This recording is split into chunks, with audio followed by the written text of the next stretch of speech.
Heartbreaking losses against the Bucks, Cavs and Spurs. Is it time to panic? I'll tell you why not right after this. It's time to see red.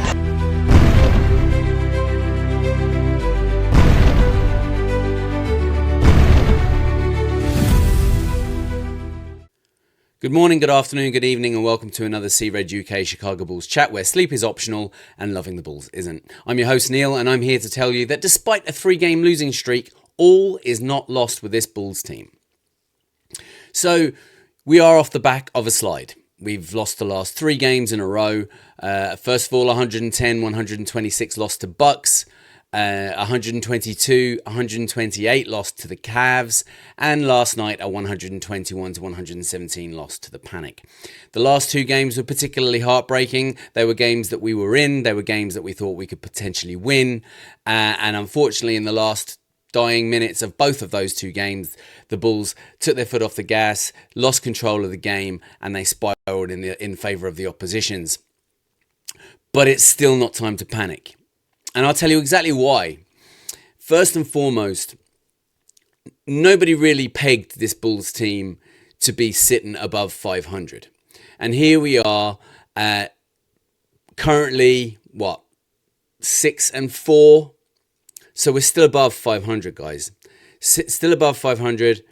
And we are playing well. And that's the thing to remember, right? We aren't getting blown out in any of these games. Okay, the loss to the Bucks, that was a little bit more substantial, potentially our worst loss so far this season. But we just couldn't contain Giannis. That was the problem. That was the issue in that game. Giannis took over, went for 41, I think it was. And we just couldn't stop him. And the worst thing about it wasn't that it was just Giannis that was killing us. You know, you've got role guys that are able to do the damage as well. So you can't just solely focus on Giannis. But that was a tough one to watch. It's the first one really all season where I felt like it was an uphill struggle. Every other game it's felt like we've at least had some sort of foot in the door or some way that we could maybe turn it around and win. Against the Cavs then, losing 128-122, we actually looked like the better team for the vast majority of that game until the last kind of 4 or 5 minutes, maybe even less, of that game against the Cleveland Cavaliers. And then Spider took over. Donovan Mitchell, Bulls killer. He just took over the game. He went absolutely on fire from 3 and managed to close the gap and take the lead in Cleveland. It was a tough one. It was disheartening. It was like we should have won that game. But you know what? At the same time, we got an injury to Josh Giddey in that game. He rolled the ankle. He came back. He carried on playing.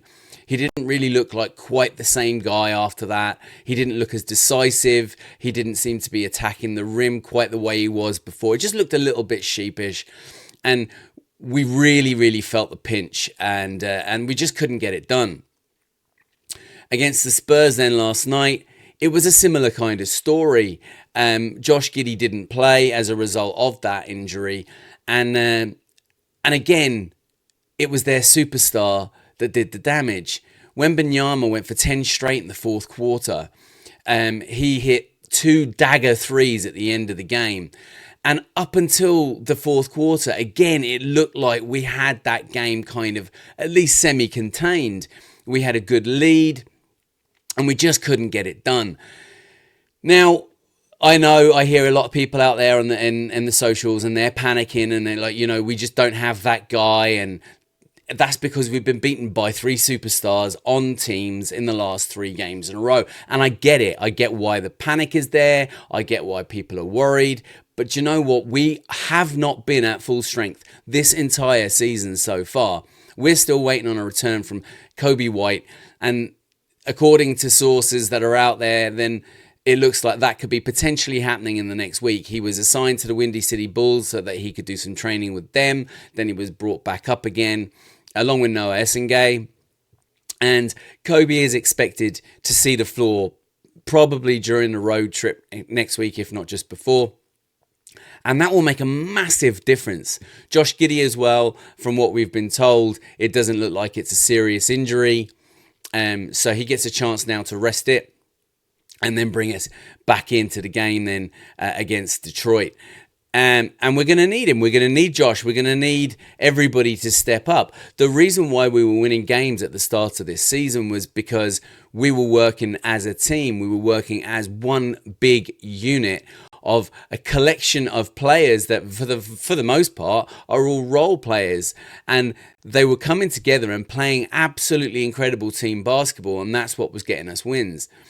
That has dropped off slightly, as I think there's a little bit of fibrillation amongst the team and division being caused by the fact that Josh went down, or that one player for the opposition is beginning to step up and make a difference and close games, and we don't have that. And, you know, it doesn't matter.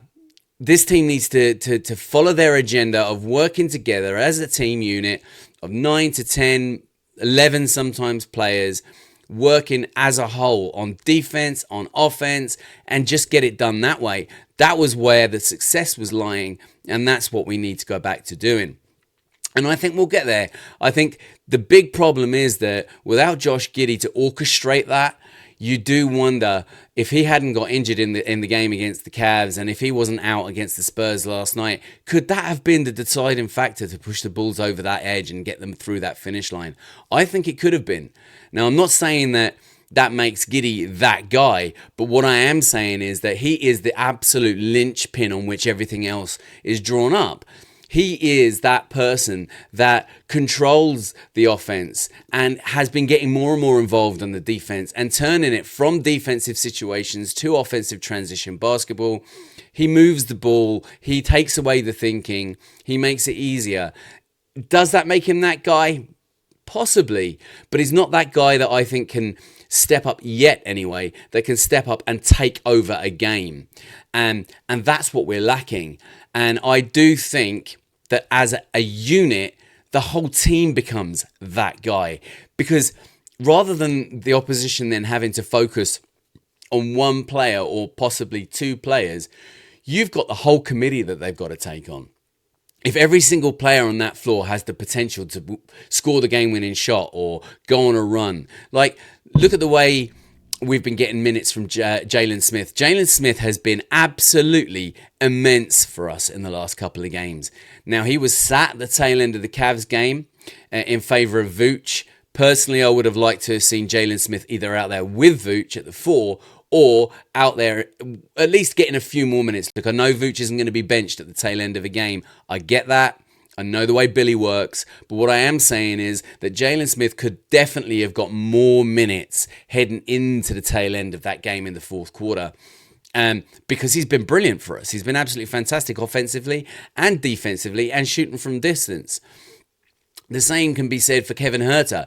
Kevin Huerter has been absolutely incredible. Last night again, he just looks like he is ready to take on anybody. Offense, defense, middle of the floor, doesn't make any difference. He's ready to do it all. And he's actually been underrated and flying under the radar for his defensive effort. He has been putting in a lot of effort on the defensive end. He has been getting boards, he's been getting stops, he's been getting a couple of steals here and there, and then he's able to finish on the other end. What he was doing last night a lot of the time as well was he was trying to create a collapsed defense, and so was Trey Jones for that matter, but they were trying to drive in, draw the defense in and kick out then. The problem is that a lot of the time, Kevin Huerter's the guy that you want out there to be catching the ball and taking that shot, not the one kicking it out for a shot. But look, it's going to come together. It's not time to panic. Plus, when we get Coby White back, that's the guy you kick it out to. You know, he can become a microwave scorer. He can go off and he can catch that ball and shoot. He can fake it and drive. He has the handles. He has the finish. He has the emotional composure in those moments, which maybe is something that we could do with a little bit more of. So again, it is not time to panic. Not yet, not by a long shot. Next game is against Detroit. And you would think, yeah, we beat Detroit already, but they have been on an absolute tear, sitting at the top of the East. Another great game, unbelievable game from Cade Cunningham last night. It looked at one point like he was going to be off injured. He landed on his coccyx or his tailbone, and it looked like he was kind of going to be done for the night. But then he came back and he went off in an overtime win for Detroit. So we definitely need to think about how we're going to contain Cade. He seems to have really found flow now, and he's going to be the biggest problem for us on that Detroit team. Unfortunately, again, he won't be the only problem, but he is the guy that we can't let be that guy. We're then coming into a road trip. Like I mentioned, Detroit already. We've got Utah, Denver, Portland. It's going to be 6 games in 9 days. So this is an intensive, difficult stretch of games away from home before we get to come back home and play a couple of games back in the UC. So we'll see how it all plays out. Let's hope that they're able to right the ship. Let's hope that they're able to find that little bit of extra composure. The return of Josh Giddey is going to be huge. Hopefully the return of Coby at some point during those games is going to be massive for this Bulls team. Don't hit that panic button just yet. Hold in there. We may have lost a few games in a row. We may have slid down that Eastern table, but we're still above 500. And once we're above 500, I'm still going to be pretty happy with this Bulls team. We haven't finished above 500 in a good number of years. It is an improvement. It is still better than what most people expected coming into this season. And I genuinely think that this Bulls team will find form again. They aren't getting blown out. They aren't getting hammered. They are right there on the cusp of winning these games. They're just not quite getting it done. If they can figure that out, this Bulls team is going to go back to that team that was getting everybody turning heads at the start of the season, and they're going to make a difference in the East and have a winning above 500 season. Chalk it down. In the meantime, I've been Neill. This has been fun. And remember, wherever you are in the world, see red, bleed red. Go Bulls.